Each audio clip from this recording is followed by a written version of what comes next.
Hello everyone, this is Akanksha Pishorkar and today's topic of discussion is Introduction to Approximate Method of Analysis of Multi-Story Frame. Now, there are three methods of analysis of multi-story frames, and that methods are portal frame method, cantilever method and substitute method. We will see this method one by one. Initially, we will see about portal frame method. This portal frame method is proposed by Albert Smith. The portal frame method is an approximate method for calculating shear force and moment developed in beam and column of frame due to lateral loads only. That means portal frame method is used for analysis of frame which is subjected to lateral loads. Lateral loads means it is horizontal loads. That is the load due to earthquake or wind loads. Then this method is more appropriate for low-rise buildings with uniform framing. Then there are some assumptions in portal frame method. First assumption is that the point of contrafracture is occurred at mid of all the members. The point of contrafracture means the point where bending moment of that member is equal to 0. And first assumption says that this point of contrafracture is occurred at mid of every members, though it is beam or column. Then second assumption is there are tensile and compressive axial forces of equal amount in exterior winds and towards the column, but no axial forces in interior column. This assumption says that there are no axial force present in interior column. There is equal and opposite amount of forces, axial forces present in exterior column. You can see in this diagram, this is the portal frame. The column which is outward, that is called as exterior column, and the column which is inside the frame, that is called as interior column.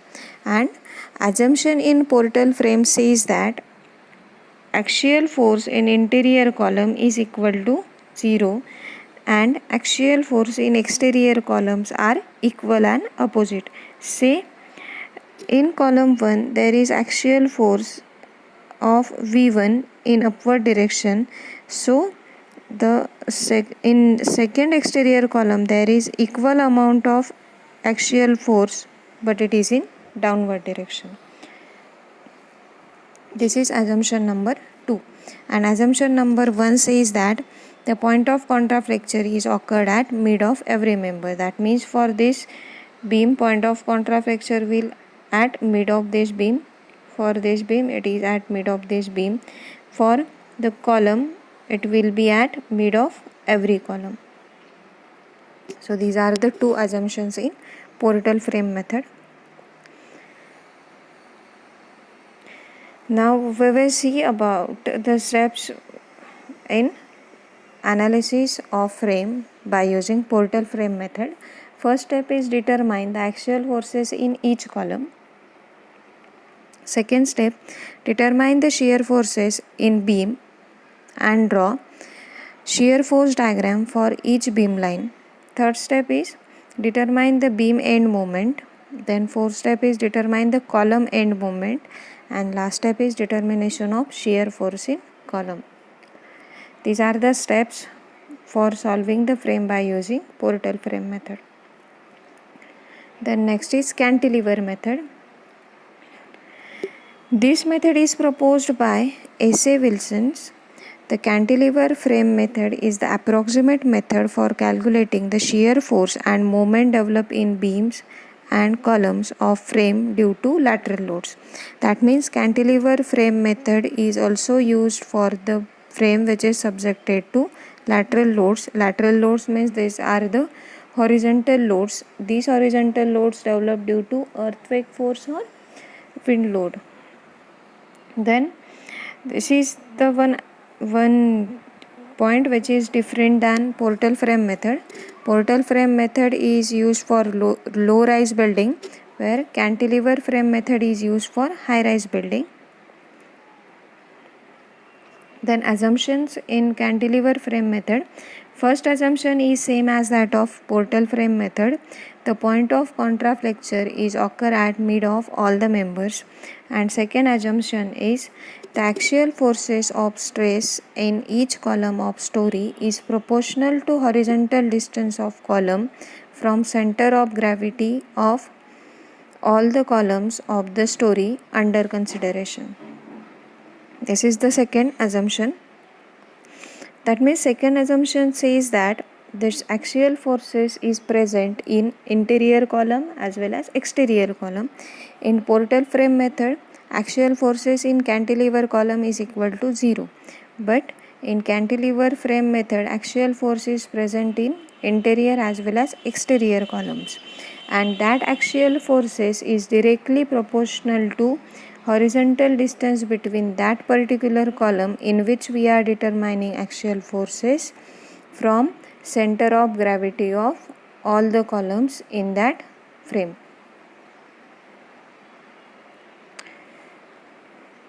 Now next is step for analysis of frame by using cantilever frame method. First step is same as that of portal frame method.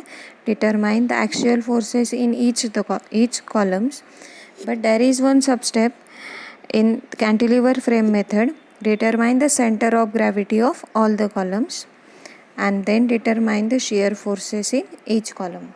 Then step number 2, determine the shear forces in beam and draw shear force diagram for beam line. Step number 3, determine the beam end moment. Step 4, determine the column end moment. And last step is determine the shear force in each column. Then next is substitute frame method. Now portal frame method and cantilever frame method is applicable for lateral loading, that means for horizontal loading. But substitute frame method is applied for vertical loading, that means for gravity loading. The load which is acting in downward direction, for that load we are using substitute frame method. The method assumes that the moment in beam of any floor are influenced by loading on that floor only. That means for any particular beam line we are determining the moment due to that particular beam line only.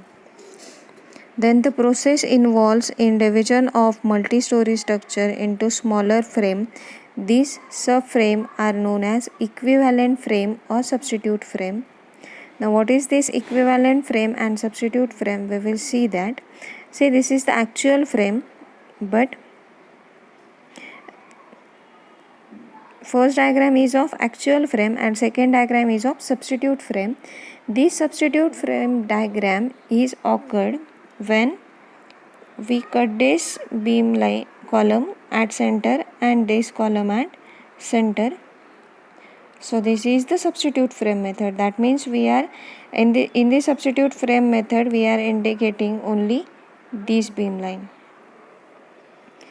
So this is called as substitute frame for this actual frame.